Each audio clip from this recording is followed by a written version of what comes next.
नमस्कार भाई और बहनों, आप सबका स्वागत है आपके YouTube channel Trinetra study point पर।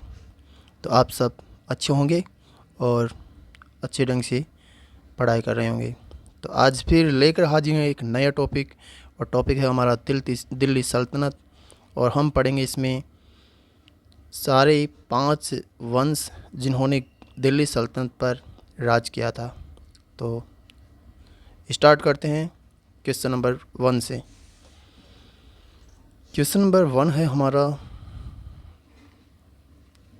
पहला मुस्लिम आक्रमणकारी 712 ईस्वी में भारत आया था, उसका नाम क्या था? तो उसका नाम क्या था? उसका नाम था मोहम्मद बिन कासिम। मोहम्मद बिन कासिम। और इससे युद्ध करने वाला कौन था? हमारे भारत देश का, मतलब हिंदुस्तान का, उसका नाम था दाहिर, जिसने से युद्ध किया था और पराजित हुआ था। क्वेश्चन नंबर 2 है हमारा, महमूद गजनवी ने भारत पर कितनी बार आक्रमण किया था? तो 17 बार किया था। और महमूद गजनवी ने हमारे प्रसिद्ध भगवान शिव जी का जो धार्मिक स्थान है सोमनाथ, उस पर भी आक्रमण किया था। नेक्स्ट क्वेश्चन पर चलते हैं। नेक्स्ट क्वेश्चन है, महमूद गजनवी के सभी आक्रमणों में सर्वाधिक महत्वपूर्ण आक्रमण कौन सा था? सोमनाथ मंदिर आक्रमण। कब हुआ ये हुआ था 1025 ईस्वी में। क्वेश्चन नंबर 4 है हमारा, अल बरूनी किसके शासनकाल में इतिहासकार था? तो किसके शासनकाल में था ये था मोहम्मद गजनवी के काल में।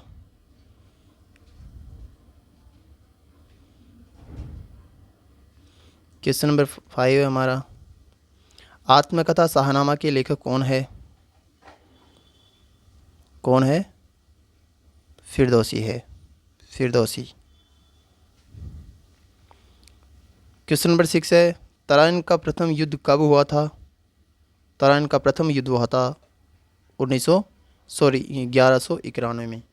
और इसमें पृथ्वीराज चौहान ने मोहम्मद गौरी को पराजित किया था।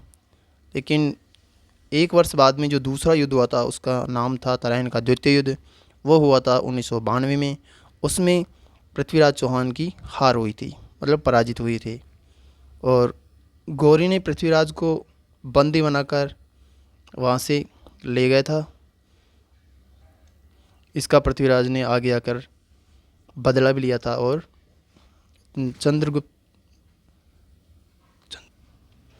चंद्रप्रदाय की पृथ्वीराज रासो के अकॉर्डिंग पृथ्वीराज जी ने इसका बदला लिया था आगे जाकर, और मोहम्मद गौरी को पराजित किया था, या मतलब उसको मार दिया था। क्वेश्चन नंबर 7 है, निम्नलिखित में से किस राजपूत राजा ने मोहम्मद गौरी को पहली बार हराया था? भीम द्वितीय ने। भीम द्वितीय कहाँ का शासक था? ये गुजरात का शासक था।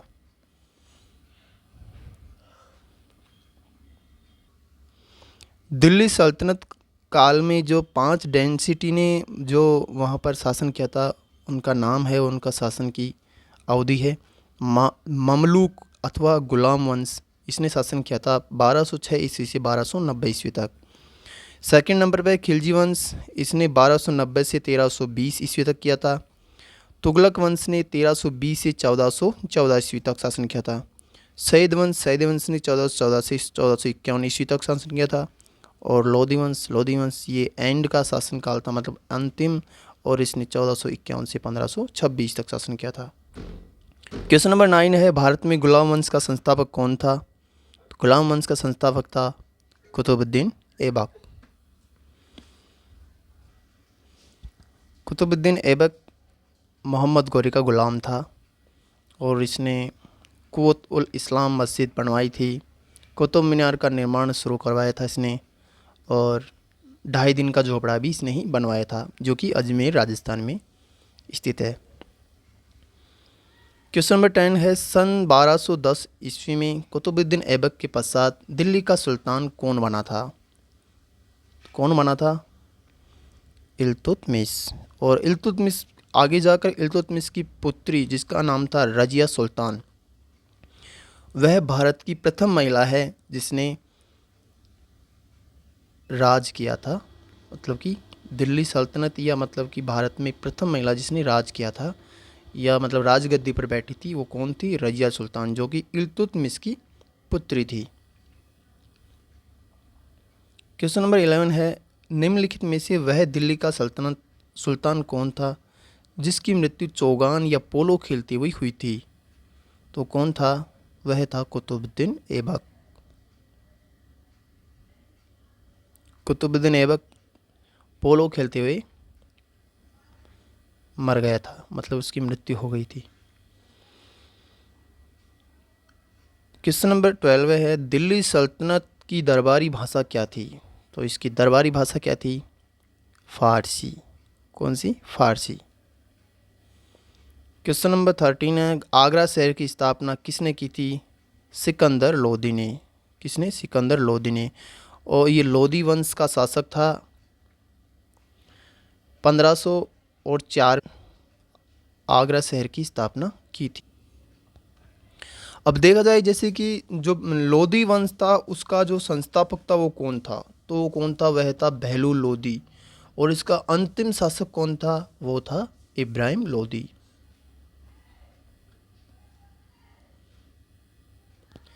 क्वेश्चन नंबर 14 है, कुव्वत उल इस्लाम मस्जिद का निर्माण किसके द्वारा कराया गया था?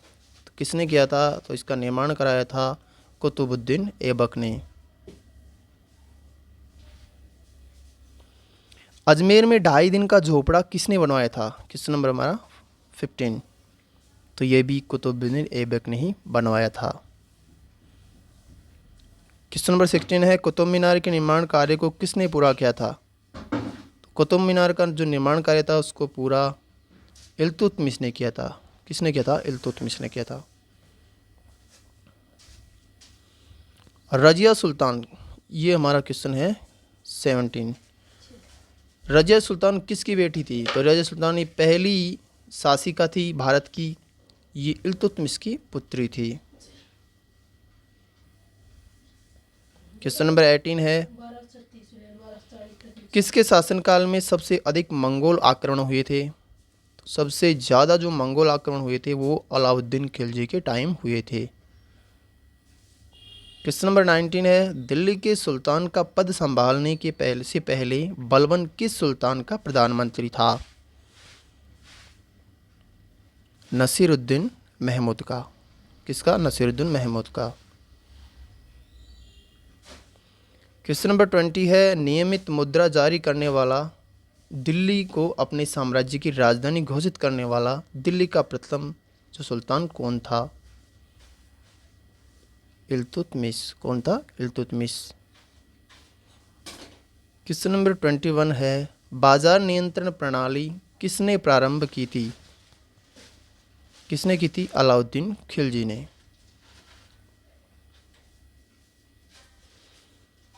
क्वेश्चन नंबर 22 है, दिल्ली सल्तनत के किस सुल्तान ने सर्वप्रथम स्थायी सेना का निर्माण किया था? अलाउद्दीन खिलजी ने। किसने किया था? अलाउद्दीन खिलजी ने। क्वेश्चन नंबर 23 है, चंगेज खान का वास्तविक नाम क्या था? चंगेज खान का वास्तविक नाम था तेमुजिन। क्या था? तेमुजिन था। क्वेश्चन नंबर 24 है, दिल्ली पर राज करने वाली प्रथम महिला शासिका कौन थी? रजिया सुल्तान। क्वेश्चन नंबर 25 है, प्रसिद्ध पारसी पर्व नवरोज को भारत में निम्न में से किसने प्रारंभ किया था? तो किसने किया था? ये किया था बलबन ने। रक्त और लोहे की नीति किसने अपनाई थी? ये भी बलबन ने ही अपनाई थी।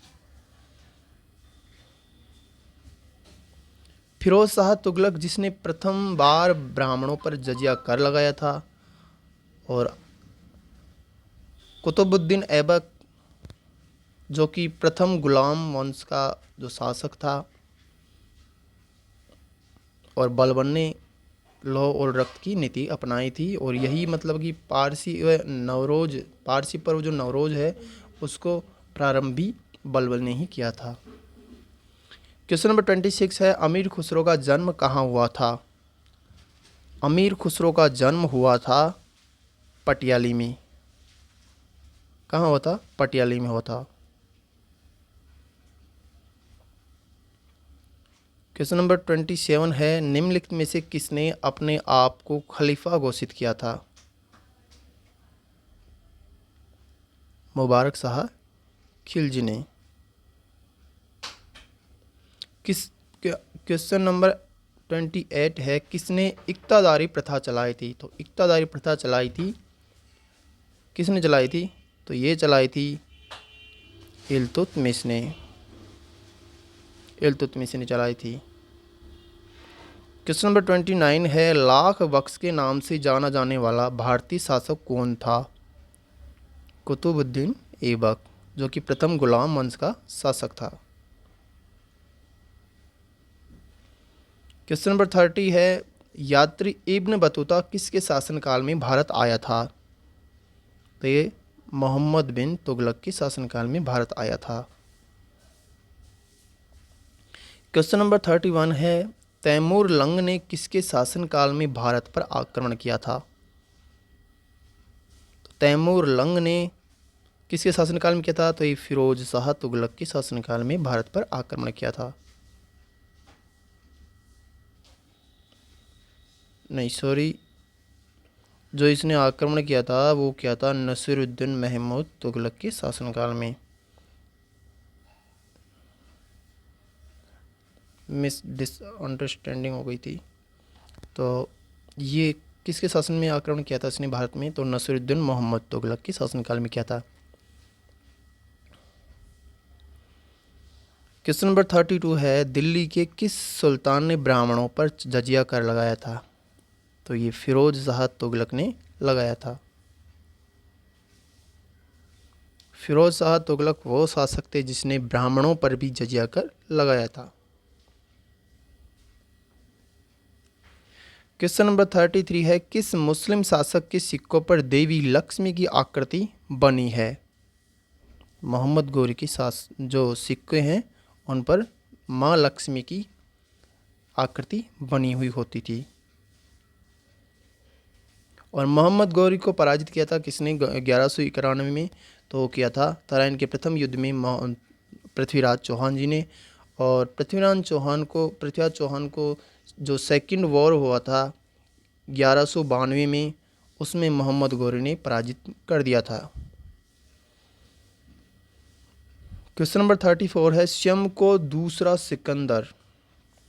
सिकंदर ए सानी कहने वाला सुल्तान कौन था? अलाउद्दीन खिलजी।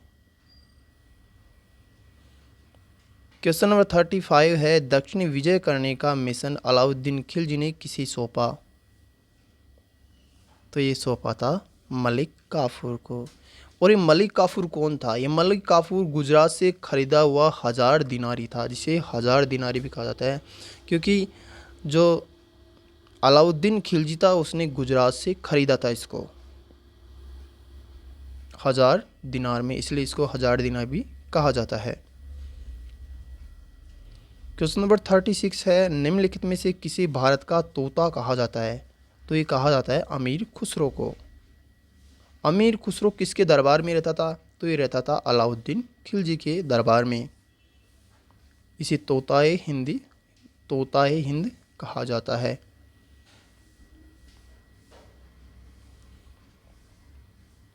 क्वेश्चन नंबर 37 है, मनियारों का राजकुमार किसे कहा जाता है? मोहम्मद बिन तुगलक को। मनियारों को राजकुमार किसे कहा जाता है? तो मोहम्मद बिन तुगलक को।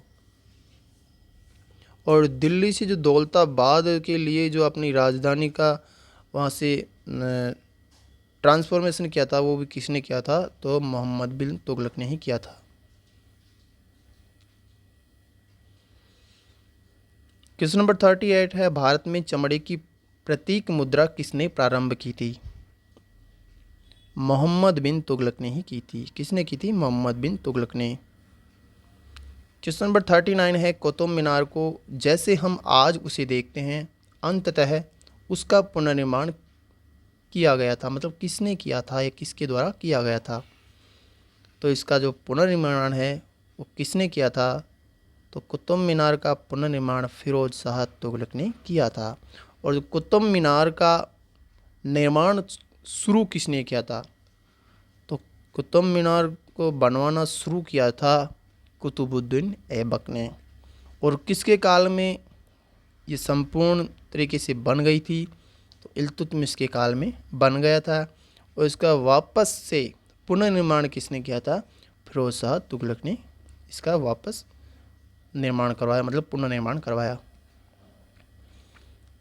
क्वेश्चन नंबर 40 है, निम्नलिखित में से किसने अपनी राजधानी दिल्ली से देवगिरी या दौलताबाद स्थानांतरित की थी? तो ये किसने किया था? दिल्ली से दौलताबाद के लिए मतलब स्थानांतरित किसने की थी? तो ये अपनी राजधानी को स्थानांतरित की थी मोहम्मद बिन तुगलक ने। मोहम्मद बिन तुगलक। क्वेश्चन नंबर 41 है, दीवान एक हैरात नामक एक अलग विभाग की स्थापना किसने की?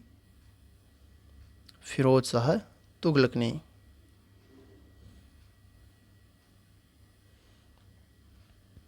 और फिरोज शाह तुगलक वो शासक था जिसने ब्राह्मणों पर प्रथम बार जजिया कर लगाया था। क्वेश्चन नंबर 42 है, दिल्ली का सुल्तान जो भारत में नहरों के सबसे बड़े नेटवर्क निर्माण के लिए प्रसिद्ध है या प्रसिद्ध था, तो ये कौन था? ये था फिरोज शाह तुगलक, जो कि गयासुद्दीन तुगलक के बाद में मोहम्मद बिन तुगलक और उसके बाद में आया था फिरोज शाह तुगलक। क्वेश्चन नंबर 43 है, लोदी वंश का अंतिम शासक कौन था? इब्राहिम लोदी।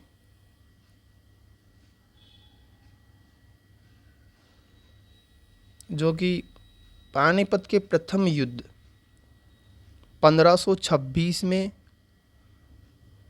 बाबर द्वारा पराजित हुआ था और रण क्षेत्र में ही मारा गया था। क्वेश्चन नंबर 44 है, निम्न में से कौन गुलरुखी के उपनाम से कविताएं लिखा करता था? सिकंदर लोदी। कौन था? सिकंदर लोदी, जो गुलरखा के उपनाम से कविताएं लिखा करता था।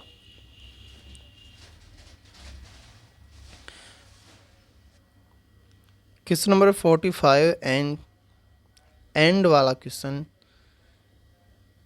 आपके लिए है। इसका आंसर आपको कमेंट बॉक्स में देना है। और क्वेश्चन है, दिल्ली सल्तनत शासित हुआ था कुल कितने वंश में शासित हुआ था? मतलब कितने राजवंश ने शासन किया था दिल्ली सल्तनत में? ये आपको कमेंट बॉक्स में देना है। आपको हमारा ये वीडियो कैसा लगा कमेंट बॉक्स में ज़रूर बताएं और हमारे वीडियो के साथ में बने रहें। तब तक के लिए हमें इजाज़त दीजिए और हम आपके लिए लाते रहेंगे ऐसे ही अच्छे वीडियो जो कि कॉम्पिटिटिव एग्ज़ाम को आराम से टारगेट किए जा सकते हैं। जो कि प्रीवियस ईयर में क्वेश्चन बहुत ही मतलब कि ज़्यादा बार रिपीट हुए हैं, उन क्वेश्चनों का समावेश हम हमारे और आपके इस यूट्यूब चैनल पर करा रहे हैं। तो तब तक के लिए हमें इजाज़त दीजिए।